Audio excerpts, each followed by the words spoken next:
बातें अवतार के साथ, हर बात में होगी कुछ खास बात। बातें होंगी बच्चों की, जवानों की और सीनियर्स की और हर वर्ग के लोगों की।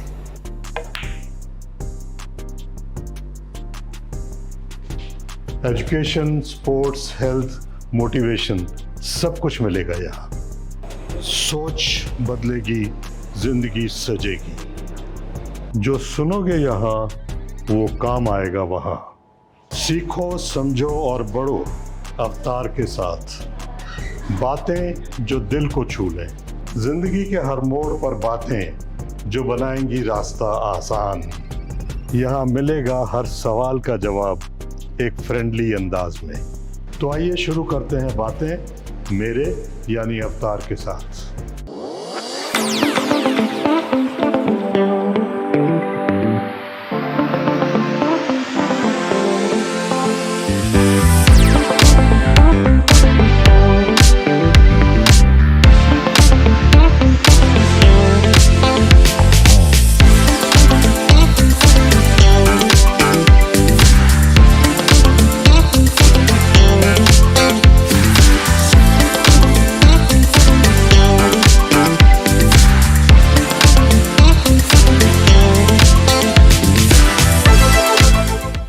नमस्कार, आदाब, सत श्री अकाल। आज हम बात कर रहे हैं कला की और आपको मिलवाएंगे दो महिला कलाकारों से। ये दोनों महिलाएं अपने अपने क्षेत्र में बड़े ऊंचे स्तर पर कार्य कर रही हैं और उसके बावजूद, इतनी व्यस्त होने के बावजूद इन्होंने पेंटिंग में काफ़ी अपना नाम कमाया है। जुनून है इनका पेंटिंग में और दोनों ने मिलकर एक एग्जीबिशन लगाई है जिसका नाम है रंगिनी। और ये दिल्ली के सिविल सर्विसेज ऑफिसर्स इंस्टीट्यूट में आज हम पेंटिंग के ऊपर बात करेंगे, जहां इनकी पेंटिंग एग्जीबिशन लगी है। तो पहले तो मैं आप दोनों का बहुत बहुत स्वागत करता हूँ। आप हैं आशिमा मेहरोत्रा और आप शारदा जी। आशिमा जो है ये रेलवे में बहुत ऊंचे पद पर कार्य कर रही है और सिविल सर्वेंट है, और शारदा जी वकील है और वो सुप्रीम कोर्ट में वकील है। तो आप देखिए कितनी व्यस्त होने के बाद भी इनकी रुचि है कि इन्होंने पेंटिंग में काफी नाम कमाया है। तो आप दोनों का बहुत बहुत स्वागत है एक बार फिर। बहुत शुक्रिया। आशिमा, ये बताइए आपकी, पहले तो यहाँ से शुरू करें कि आप दोनों अलग अलग क्षेत्र से होते हुए आपकी मुलाकात कहाँ हुई?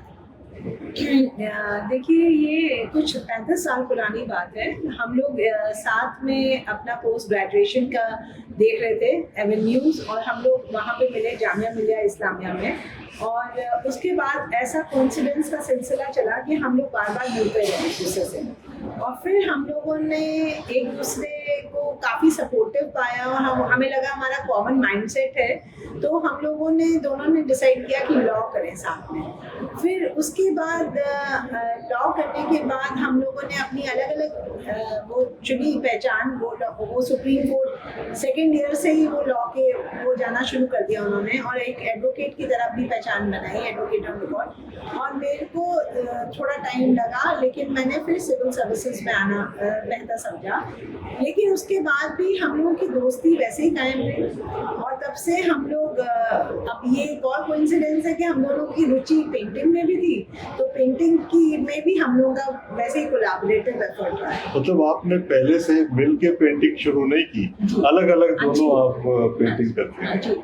तो शारदा, आप बताइए कि आपका कोई खास निश है जिसमें आप पेंटिंग करती हैं कि किस तरह की पेंटिंग करती हैं? मैं जनरली एब्स्ट्रैक्ट पेंटिंग करती हूँ, और कुछ मैं एक नया पेंटिंग टेक्निक जो आप कह सकते हैं, जिसमें मैं ब्रश यूज़ नहीं करती हूँ। अच्छा। उसमें एक टूल होता है बेच करके, तो मैं कुछ जो मेरी पेंटिंग्स है वो सिर्फ मैं वेज से बनाती हूँ, जिसमें मैं ब्रश यूज़ नहीं करती। तो एक ये मैंने ये चीज़ इवॉल्व की है अपने आप से। और कुछ मैं जो करती हूँ, मैं इमेजिनेटिव पेंटिंग करती हूँ। जैसे मैं किसी सब्जेक्ट को किसी बुक में मैं पढ़ती हूँ, तो उसको मैं अपनी इमेजिनेशन देती हूँ और उस इमेजिनेशन में जो भी फिट इन होता है उसको मैं कैनवस में उतारने की कोशिश करती हूँ। बोलिए, कब से कर रही हैं आप? ये मैं शुरू से ही मेरा ये इमेजिनेटिव हो रहा है, क्योंकि जब मैं छोटी थी तो यहाँ मॉडर्न स्कूल में पेंटिंग एग्जीबिशन होता था बच्चों के, तो वहाँ जब मैं गई तो उन्होंने एक बार हमें ये दिया था कि आप इंडिया की यूनिटी इन डाइवर्सिटी के सब्जेक्ट पे आप बनाइए। तो मैंने कुछ ऐसे ही बनाया था कि मैंने भारत का पूरा नक्शा बनाया, फिर मैंने डिफरेंट फूल बनाए, फिर मैंने उसकी एक माला बनाई। मैंने कहा जैसे कि माला में हर तरह का फूल होता है तभी वो सुंदर होता है, उसी तरह से हमारा भारत देश भी ऐसे ही है कि डिफरेंट लोग होते हैं, लेकिन जब वो माला बनती है तो बहुत सुंदर लगता है। तो मुझे उसमें मेरिट सर्टिफिकेट मिला था साहित्य कला परिषद से। अच्छा, इस तरह से मैंने अपनी जर्नी शुरू की। मुझे जो अपनी अर्लीस्ट मेमोरी है वो मैं 5 साल की जब थी, तो मेरे को अंदर से वो आया कि मुझे एक डांसर बनानी है। और उस समय 5 साल में आप सोच सकते हैं कि कोई कॉपी पेन का भी इतना वो नहीं था। एंड तो मैंने देखा था लोगों को चौक वगैरह यूज़ करके रंगोली बनाने के लिए, और वो तो जो चीज़ें मुझे मिली वो लेके मैं अपने टेरेस, पहले बड़े बड़े टेरेस होते थे हम लोग के घरों के आगे, तो उसमें चली गई और मैं अराउंड 15 फुट लंबी एक मैंने वो ड्रॉ करी डांसर की चित्र। और जब मैं उसका पैर बना के ख़त्म कर रही थी, देन सडनली आई रियलाइज्ड कि मेरे पास बहुत सारे लोग इकट्ठा हो गए। एंड जैसे ही वो ख़त्म हुआ तो एकदम से वो बहुत सारी क्लैपिंग हुई and I saw my father standing behind me. तो मैं थोड़ा सा घबरा गई कि ये क्या है, तो लेकिन सब लोगों ने आके बहुत इनकरेज किया और उन्होंने कहा कि कैसे बनाए, किसको देखा, कुछ नहीं, मैंने कोई देखा नहीं था। जैसे उन्होंने कहा इमेजिनेटिव, मैंने सिर्फ इमेजिन करके बनाया था।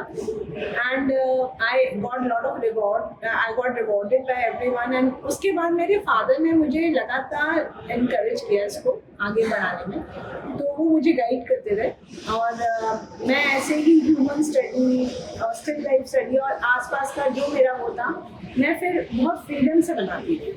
तो आपके फादर भी पेंटिंग किया करते थे? मुझे नहीं पता उनको वो आर्टिस्ट थे या नहीं या क्या, लेकिन अभी तो वो नहीं है, लेकिन उनकी समझ बहुत ज़बरदस्त थी आज, क्योंकि उन्होंने मुझे जो भी बताया वो बिल्कुल मुझे सटीक, मेरे को आगे अपने को सटीक बनाने में और डिसिप्लिन वे में बढ़ने में बहुत मुझे काम आया। तो यहाँ जो आपने रंगीनी एग्जीबिशन लगाई है, हाँ। तो इसके पीछे मकसद क्या था कि कैसे क्यों लगाई जाए और कब लगाई जाए? ये जो हमारा देखिए, जब से हम आर्ट ऑफ डिस्प्ले कर रहे हैं हम दोनों, हमारा दोनों का शुरुआत भी पहली बार साथ में ही हुई। हमने इंडिया आर्ट फेस्टिवल में किया था।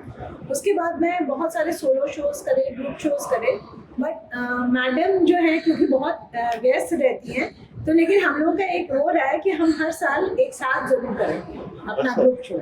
तो जब से हम लोग कर रहे हैं तब से हम लोग करते आए हैं, और हम लोग को CSOI के साथ बहुत प्यार है कि हम लोग जब भी यहाँ पे आए हैं और हमने करा है, बहुत अच्छा हम लोग को रिस्पॉन्स मिला है। एंड अब तो ये हो गया कि लोग हमें पूछते हैं कि आपका कब लगेगा इस पे। तो ये बस उसी श्रृंखला को आगे करते हुए इस बार हम लोग दोनों बहुत व्यस्त थे, लेकिन हम लोगों ने कहा नहीं, हमें लगाना है। तो हमारा अलग अलग होता है हमेशा थीम, कभी स्पेस स्केप्स के ऊपर होता है, कभी अभिव्यक्ति पे होता है। इस बार रंगनी है, रंगों का एक फेमिनिन फोर्स लिए हुए, तो हम फीमेल आर्टिस्ट आपके साथ बैठे हैं। बहुत बढ़िया है। मतलब ऐसे एक दोस्ती जो शुरू हुई कहीं कॉलेज से और वो चलती गई, और फिर ये आपके जो शौक हैं ये भी मर्ज कर गए और आज पेंटिंग कर रहे हैं और एग्जीबिशंस लगा रहे हैं। तो कब से आपने एग्जीबिशन लगानी शुरू करी? हम दोनों ने एक्चुअली तो इकट्ठे ही करते रहे? 2019 में हमने इंडिया आर्ट फेस्टिवल में पार्टिसिपेट किया था, दोनों ने इकट्ठा किया था। तो वहाँ से हमारी जर्नी शुरू होती है जो एग्जीबिशंस की। उसके बाद मैडम ने काफ़ी शोज किए। मैडम ने जहांगीर आर्ट गैलरी, जो कि बहुत ही प्रेस्टिजियस माना जाता है, मुंबई की, वहाँ भी मैडम ने किया। फिर उसके बाद और भी हैबिटेट सेंटर में भी, और काफ़ी इन्होंने प्रेस्टिजियस जगह पे किया, और इनका इंटरनेशनली भी इनका वर्क काफ़ी पहचाना गया है। और हाल ही में आशिमा जी का जैसे इन्होंने नेशनल सिलेक्शंस में भी इनका एक पेंटिंग सेलेक्ट किया गया है, जो कि ऑल ओवर इंडिया में सिर्फ 200 पेंटिंग्स सेलेक्ट होती हैं, जो कि आज भी ललित कला एकेडमी में उसको एग्जिबिट किया गया है। तो इन्होंने काफ़ी अच्छा काम किया है, जो कि मतलब काफ़ी कम टाइम में इन्होंने मतलब ये मुकाम हासिल किया, तो ये बहुत बड़ी बात है। मुझे एक बात बड़ी अच्छी लग रही है कि आप दोनों एक दूसरे की तारीफ कर रही हैं। अच्छा, ये बताइए, आपने कहा कि इंटरनेशनल लेवल पर भी आपने करी है, तो इंटरनेशनल लेवल पर कहाँ एग्जीबिशन करी? देखिए, मेरा एक तो सेंट पीटर्सबर्ग में हुआ है, मॉस्को में हुआ है, टोरंटो में मेरी पेंटिंग का एग्जिबिटेड है वहाँ पे। उसके अलावा ICCR के थ्रू बीजिंग में हुआ है, न्यूयॉर्क आर्ट कंपटीशन में मेरे को 4th प्राइज मिला है, और अमेरिकन आर्ट अवार्ड भी मिला है। तो अभी मेरा कोरिया भी जा रहा है काम, साउथ कोरिया। South Korea. आपने भी इंटरनेशनल करी है? नहीं, मैंने नहीं किया, क्योंकि मैं थोड़ा काम कम करती हूँ, क्योंकि बीइंग इन द प्रोफेशन मैं थोड़ा काम कम करती हूँ, और मैं ज़्यादा एग्जिबिट करती हूँ। जो भी थोड़ा बहुत काम मैं बना लेती हूँ, मैं इनके साथ ही करती हूँ, मैं और किसी के साथ एग्जिबिट नहीं करती।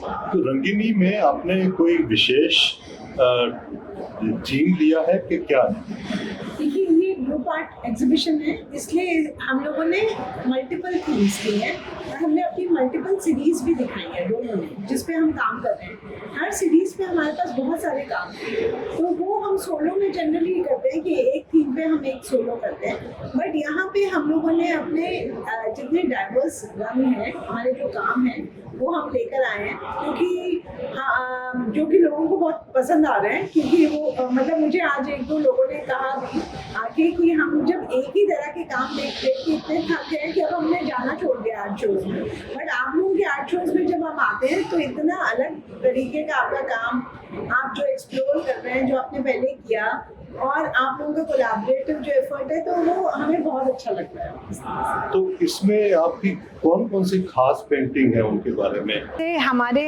अंदर का जो द्वंद्व है वो आपको इन सेल्फ पोर्ट्रेट्स में दिखेगा।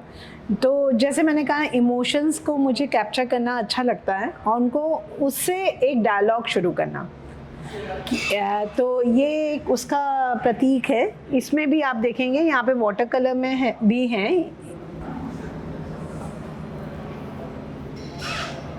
यहाँ पे अगर आप को दिखेगा गोल्ड लीफ में, ये गोल्ड लीफ का जो काम से पोर्ट्रेट बनाना, ये इस तरह का कंटेम्प्रेरी लुक में, ये भी मैंने खुद ही इवॉल्व किया है। तो इसमें आप गांधी जी, गणेश और फ्लोरेंस नाइटिंगेल का कुछ देखेंगे। ये बहुत लोगों को पसंद आता है। ये कासनी है, जिसको मैंने और शादा ने कोलैबोरेटिव रूप से बनाया था, और इसमें आपको टेक्सचर भी दिखेगा, बी वैक्स भी दिखेगा, लेयर्स ऑफ पेंट्स भी दिखेंगे।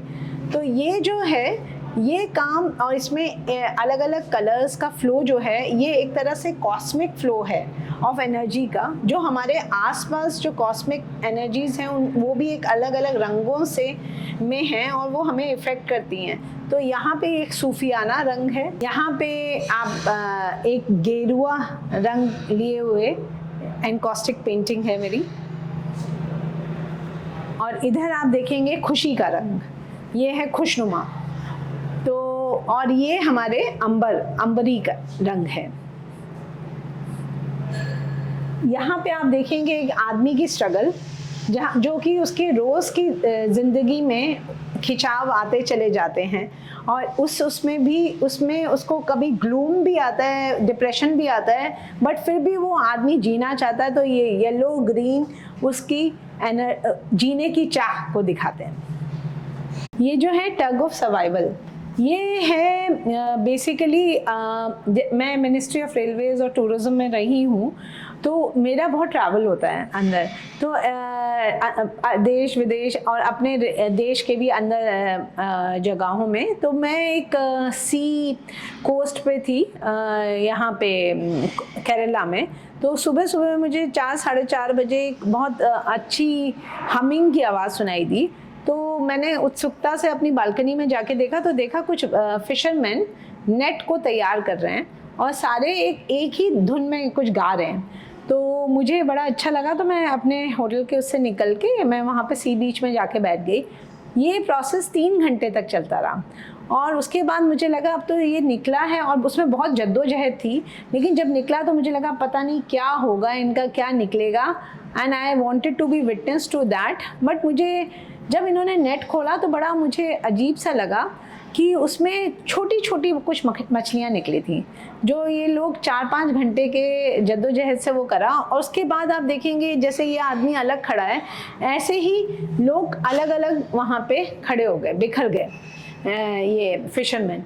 तो उसको, उनकी स्ट्रगल को मैंने इस टग ऑफ सर्वाइवल का नाम दिया है। तो ये एक सीरीज़ है, इसमें 2 पेंटिंग ये हैं। ये क्योंकि नेक्स्ट डे मैंने देखा कि फिर वही हमिंग वॉइस आई और वैसे ही जुनून के साथ वो लोग फिर जा रहे थे सी की तरफ। तो इससे उनका जो सी के साथ कनेक्शन है और जो एक ज़िंदगी का लेसन है कि उतार चढ़ाव आते रहेंगे, कभी कुछ मिलेगा कभी कुछ नहीं मिलेगा, लेकिन वो जो कम्युनिटी एफर्ट है, एक दूसरे के साथ जुड़ के फिर से उतनी ही लगन से उसको एंजॉय करते हुए काम करना, वो ये एक लेसन मुझे मिला जो मैंने अपने इन सीरीज़ में दिखाया।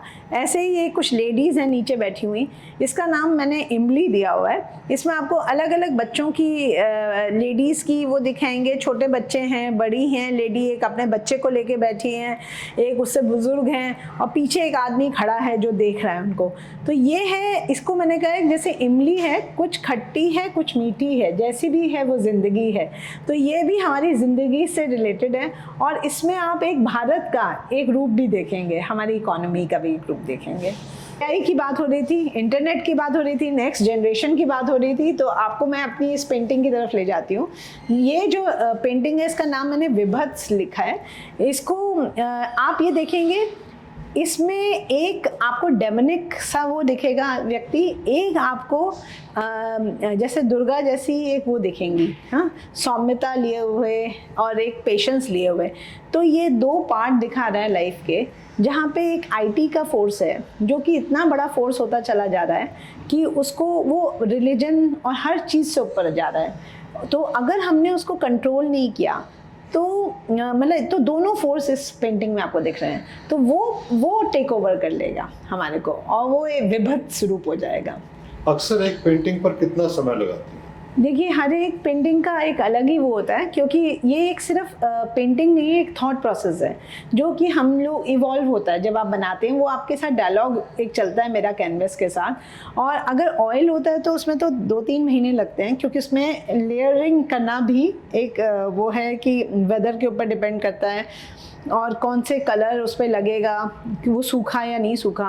एक्रिलिक में ऐसा नहीं है, लेकिन एक्रिलिक में भी मैं अपना पूरा टाइम लगाती हूँ, मतलब कम से कम 3 हफ्ते तो लगते ही हैं अगर मैं कंटिन्यूस कर रही हूँ, क्योंकि मुझे उसको उस प्रोसेस को डेवलप होके इवॉल्व होके वो होने में इतना समय तो लग ही जाता है। उसको प्रोटेक्ट कैसे करते हैं? उसको देखिए, एक्रिलिक में क्या है कि वार्निश होती है और पीछे से अगर आप चाहें कि जैसे ऑयल में बहुत फंगस का प्रॉब्लम होता है, तो उसमें आप पोटेशियम परमैंगनेट और फेविकोल का एक पतला कोट लगा के अगर पीछे कैनवस के कर दें तो फंगस नहीं आएगी आपको। और इसको ऑफकोर्स एयरी रूम में रखना होता है, वहाँ पे ह्यूमिडिटी वगैरह ना हो और इसका डस्टिंग वगैरह प्रॉपर होता रहना चाहिए। तो आपके घर में तो बहुत सारी ऐसे जी मेरा एक स्टूडियो है और एक मिनिस्ट्री ऑफ कल्चर ने जो मुझे दिया हुआ है, और एक मेरा घर का रूम पूरा इसी के ऊपर डेडिकेटेड है। ये मेरी 4 पेंटिंग्स हैं जो वेज आर्ट पे बेस्ड हैं। इसको मैंने खुद ही इवॉल्व किया है और इसमें कहीं पे भी ब्रश का यूज़ नहीं हुआ है। इसमें हम लेयर्स लगाते रहते हैं कलर का, उसके ऊपर वेज के साथ हम इसमें फॉर्म्स निकालते हैं, तो उस तरह से इसमें एब्स्ट्रैक्टिज्म आ जाता है। तो this is a called wedge art. इसमें पहले ड्राइंग तो नहीं करनी? नहीं, कुछ भी नहीं, ये उसी टाइम। इसमें एक और मुश्किल ये आती है कि ये जो नीचे का पेंट है वो पेंट सूखने से पहले आपको इसमें वेज आर्ट से फॉर्म्स बनाने पड़ते हैं, अदरवाइज अगर ये एक बार सूख जाता है उसके बाद आप इस पे काम नहीं कर सकते। और ये लेयर्स निकालना इनकी खूबी है, क्योंकि आप जितने भी बार आप करेंगे तो उसमें नॉर्मली सारे कलर्स बीच में आपस में वो हो जाते हैं मर्ज, तो वो आपके लेयर्स में दिखते नहीं है। बस शारदा जी के काम में आप देखेंगे सारे कलर्स अलग अलग दिख रहे हैं, तो यही इनका क्रिएटिव स्किल है। ये एक्चुअली जो दुर्गा सप्तशती में एक माँ का नाम है शताक्षी, तो उसमें ये था कि जब ये ब्रह्मांड खत्म होने होता है, जैसे प्रलय आ जाता है, तो उस टाइम माँ अपने 100 आँखों के साथ वो इस ब्रह्मांड को देखेंगी और पूरे ब्रह्मांड को बचा देंगी। तो शताक्षी का मतलब एक पॉजिटिव सेंस में है कि माँ हमारी प्रोटेक्टर है। तो उसको मैंने इमेजिन किया, मैंने बुक रीड करके मैंने इमेजिन करके फिर मैंने एक एब्स्ट्रैक्ट आर्ट फॉर्म में शताक्षी माता का मैंने एक ये चित्र बनाया है। आजकल के जो बच्चे हैं वो ज़्यादा फ़ोन में लगे रहते हैं, रील्स देखते हैं, शॉर्ट्स देखते हैं और उसी में अपना उनका टाइम निकल जाता है और कोई क्रिएटिविटी जो है वो बहुत कम हो गई है। उसके साथ साथ लोग बच्चे जो हैं वो फील्ड पर जाने में भी अब बहुत ही कम हो जाते हैं।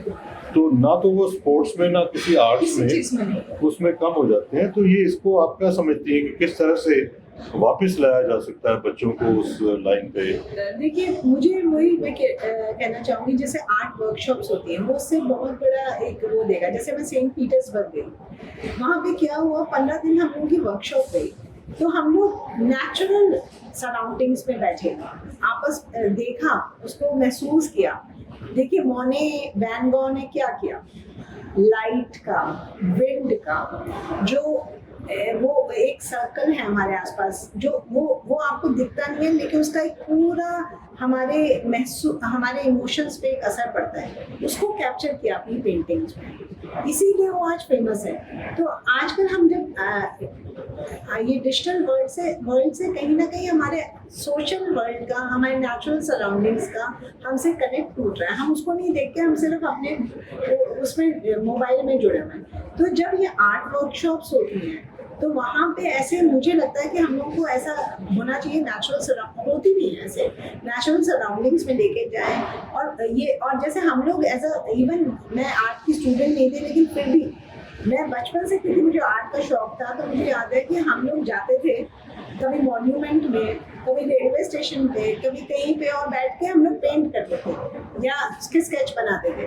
तो हम वहाँ पे बहुत कुछ ऑब्जर्व करते थे, लोगों का आपस में रिलेशन, उनके इमोशंस। आप देखेंगे मैं पोर्ट्रेट्स बहुत बनाती हूँ और इमोशन से सब लोग मुझे कहते हैं कि आप कैसे बना लेती हैं, ये ऑब्जर्वेशन से होता है। सो ऑब्जर्वेशन एक बहुत बड़ी चीज़ है, और कनेक्शन विद योर सराउंडिंग्स। मैं अपने न्यू जनरेशन को ये कहूँगी कि इसके साथ जुड़ें कि आप और एक आर्ट एग्जीबिशंस लगाइए और अपनी अभिव्यक्ति जो है उससे लोगों का भी आप भला कर रहे हैं। बच्चों को भी आप राह दिखाइए कि किस तरह से वो उन चीज़ों से हट के और कुछ क्रिएटिविटी की तरफ आए। आशिमा जी और शारदा जी, बहुत बहुत धन्यवाद आपका।